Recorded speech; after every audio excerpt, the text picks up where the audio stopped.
جب کوئی شخص ڈاکٹر طاہر القادری صاحب سے جڑتا ہے تو وہ بیٹیوں کے حوالے سے نرم ہو جاتا ہے، اس کا دل نرم ہو جاتا ہے۔ میرے والد صاحب جو ہیں وہ ایک ایسی فیملی سے تھے جو کہ اپنے علاقے کی بڑی مشہور مذہبی فیملی تھی۔ مرد عموماً عالم تھے اور خواتین جو ہیں انہوں نے دین کا علم تو پورا حاصل کیا، عربی فارسی علوم پہ ماہر تھیں، گھروں میں پڑھا، لیکن انہیں جدید علوم حاصل کرنے کی اجازت نہیں تھی۔ میرے نانا بڑے جاگیردار تھے اور میری والدہ جو ہیں ان کو پڑھنے کی اجازت نہیں تھی، انہیں بڑا شوق تھا پڑھنے کا، لیکن میرے نانا جان نے انہیں نہیں پڑھایا۔ تو میرے والد جب فکری طور پہ ڈاکٹر طاہر القادری صاحب کے ساتھ جڑے تو انہوں نے، میری سسٹر ہیں، انہیں ادارہ منہاج القرآن میں داخل کروایا۔ اور اس وقت میں پورے خاندان کے بڑے بزرگ اور عزیز رشتہ دار سب میرے والد سے ناراض ہو گئے، اور اس ناراضگی کو میرے والد صاحب نے خندہ پیشانی سے ویلکم کیا، اور آج وہ سارے خاندان میں سب کی بچیاں یونیورسٹی اور کالجز میں جاتی ہیں۔ تو ہمارے خاندان کی سب بچیاں ڈاکٹر طاہر القادری صاحب کی شکر گزار ہیں، کیونکہ میرے والد اگر یہ سٹیپ نہ لیتے اور اس فکر سے متاثر نہ ہوتے تو آج میں یہاں نہ کھڑی ہوتی۔ آج ہمارے خاندان کی بہت ساری بچیاں یونیورسٹی اور کالجز میں موجود نہ ہوتی۔ میں پچھلے 13 سال سے نوائے وقت اخبار میں لکھ رہی ہوں، اس کے علاوہ مختلف سیشنز وغیرہ بھی کرتی ہوں۔ اردو ورثہ ویب سائٹ ہے، اس کی میں ڈائریکٹر ہوں، اور بھی کافی کام ہیں جو میں سائڈ بائی سائڈ کر رہی ہوں۔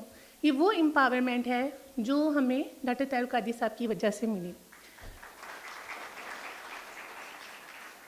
دوسری چیز جو میں یہاں اس میں ایڈ کرنا چاہوں گی، میری فکر کو ڈاکٹر طاہر القادری صاحب کی فکر نے بہت متاثر کیا۔ آپ کی ہر انسان کی ایک سوچ ہوتی ہے اور اس کو ایک رول ماڈل چاہیے ہوتا ہے، جو اس کی سوچ کے قریب ترین ہوتا ہے نا، وہ اس کو رول ماڈل ماننے لگ جاتا ہے، کیونکہ ہر ایک کی ایک الگ سوچ ہوتی ہے، انفرادی سوچ تو ڈفرینٹ ہوتی ہے نا ہر ایک کی۔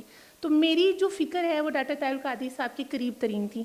بہت سے موضوعات ایسے ہوتے ہیں جن پہ میں لکھتی ہوں، عموماً خواتین کے اوپر جب بات اٹھائی جاتی ہے، کیونکہ دیگر جو عالم ہیں وہ عورت کے اوپر عورت کا استحصال کرتے ہیں اور ان پہ آگے بڑھنے کے سارے دروازے بند کر دیتے ہیں۔ جب میں لکھتی ہوں، کیونکہ میرے میں بڑا آتا ہے کہ یہ کیا بات ہوئی، اسلام کیوں ایسے کہہ رہا ہے، کیوں نہیں عورت جاب کر سکتی، کیوں نہیں کر سکتی، تو پھر میں اسٹڈی کرتی ہوں۔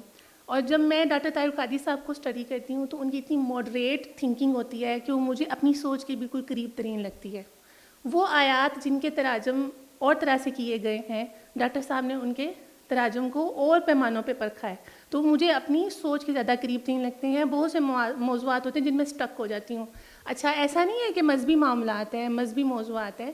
ایک دن میں ایک پولیٹیکل ایشو پہ لکھ رہی تھی تو میں اسٹک ہو گئی، تو میں نے کہا اس میں ریلیجن کیا کہتا ہے۔ میں نے کافی بکس دیکھیں، گھر میں ایک لائبریری ہے چھوٹی سی، تو میں نے دیکھی، مجھے کہیں سے بھی اس موضوع پہ نہیں ملا، تو میں نے اپنے والد صاحب کو فون کیا، انہوں نے مجھے کہا فلاں بک پڑھی ہوئی ہے۔ میں نے کہا جی، کہتے ہیں فلاں اس میں یہ پولیٹیکل موضوع پہ انہوں نے ساری رہنمائی دی ہوئی ہے۔ تو میں جب بھی لکھتی ہوں اور میری فکر کے اندر ڈاکٹر طاہر القادری صاحب کی اس سوچ کا بھی ایک آمیزش ہوتی ہے، ایسا نہیں ہے کہ اس کی آمیزش نہیں ہوتی ہے، کیونکہ ان کی سوچ بہت ماڈریٹ ہے، ماڈرن ہے۔ وہ یہ نہیں کہتے کہ عورت کو گھر کی چار دیواری کے اندر قید کر دیں، وہ صرف کھانا پکا سکتی ہے، تو وہ اس سے آگے کی سوچ سوچتے ہیں۔ اور اس کی ایک مثال ویمن لیگ ہے، انہوں نے عورت کو لیڈرشپ کے رول پہ لے کے آئے ہیں ویمن لیگ بنا کے، اور بہت پرانی یہ ویمن لیگ ہے، اور انہوں نے یہ جو آپ سب یہاں بیٹھے ہوئے ہیں یہ چراغ جلائے ہیں، چھوٹے چھوٹے چراغ، میں بھی ان چراغ کی ایک مثال ہوں۔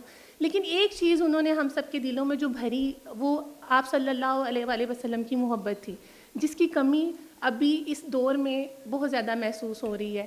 تو میں یہ چاہتی ہوں اپنی بہنوں سے کہ ہم سب جیسے ایک موم بتی سے دوسری موم بتی جلتی ہے، ایک چراغ سے دوسرا چراغ جلتا ہے، تو انہوں نے آپ کو وہی چراغ بنایا ہے، وہی موم بتی بنائی ہے کہ آپ سے اگلے چراغ جلیں گے، جو آپ کی اگلی نسل ہے۔ چونکہ سارے جو خیر کے چشمے ہیں وہ آپ صلی اللہ علیہ وآلہ وسلم کی محبت سے ہی پھوٹتے ہیں۔ آپ کو کسی سے محبت ہو جاتی ہے تو جو رنگ اس کو پسند ہے آپ وہی پہننا پسند کرتے ہیں، جو بات اس کو نا پسند ہے آپ کبھی کہیں گے وہ بات اس کے سامنے یا اس کی غیر موجودگی میں، کیونکہ محبت ہے، اور جب محبت ہو جاتی ہے تو انسان ایسا ہی ہو جاتا ہے۔ تو اس لیے ہمیں چاہیے، میں بھی خود بھی اس میں شامل ہوں اور میں کوشش بھی کر رہی ہوں کہ ہماری بیٹیوں میں، بچوں میں آپ صلی اللہ علیہ وسلم کی محبت، اور ان کی محبت کیا ہے، یہ تعلیمات ہیں جو ڈاکٹر طاہر القادری صاحب نے ہمیں دی ہیں. اور اچھا ایک چیز اور بھی، ٹائم شارٹ ہے تو میں اس چیز کو بھی مد نظر رکھ رہی ہوں. ایک لاسٹ چیز میں اس میں ایڈ کروں گی کہ انہوں نے صرف یہی نہیں کیا کہ ویمن کو امپاور کر دیا ہے. ویمن امپاورمنٹ بذات خود کچھ بھی نہیں ہے. اگر ایک عورت کو اس کے حقوق کا پتہ چل جاتا ہے تو وہ کچھ بھی نہیں ہے. کیونکہ وہ جب دیکھیں ڈاکٹرز ہیں، انجینئرز بن جاتی ہیں، جب ان کی شادی ہوتی ہے انہیں جاب نہیں کرنے دی جاتی. تو ڈاکٹر صاحب نے دوسرے پہلو پہ بھی کام کیا ہے.